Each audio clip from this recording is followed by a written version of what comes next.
Altın Başak Yayınları'nın ve Hayrat Vakfı Yayınları'nın biz burada temsilciliğini yapıyoruz. Risale-i Nurları Türkçeden Arapçaya tercüme ettik. Burada Risale-i Nurları satıyoruz. Araplar Risale-i Nurları duymuşlar ama bizim Türkiye'deki üstadın meşhurluğu burada yok.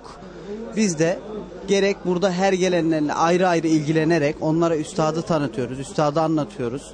Üstad hakkında bilgi veriyoruz, Risale-i Nurlar hakkında bilgi veriyoruz. Ve izlenimlerimiz fuar hakkında. Araplar genelde kelimat, yani sözlerle Risale-i Nur'u tanımaya başlıyorlar. Ondan sonra diğer kitaplarla devam ediyorlar.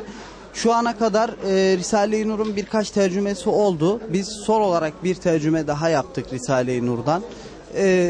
Ve şu ana kadar 7 cildimiz çıktı. İnşallah devam ediyor. Her sene çıkacak.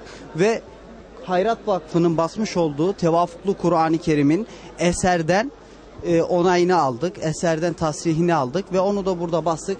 Tevafuklu Kur'an-ı Kerim'e ilgi de Araplarda çok yoğun.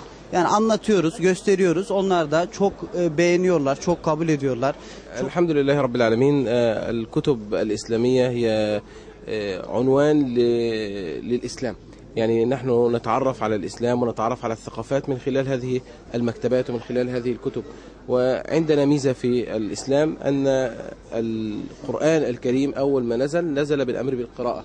اقرأ. والقرآن الكريم كما نعرف يعني كتاب يحث على العلم ويحث على القراءة ويحث على الاطلاع.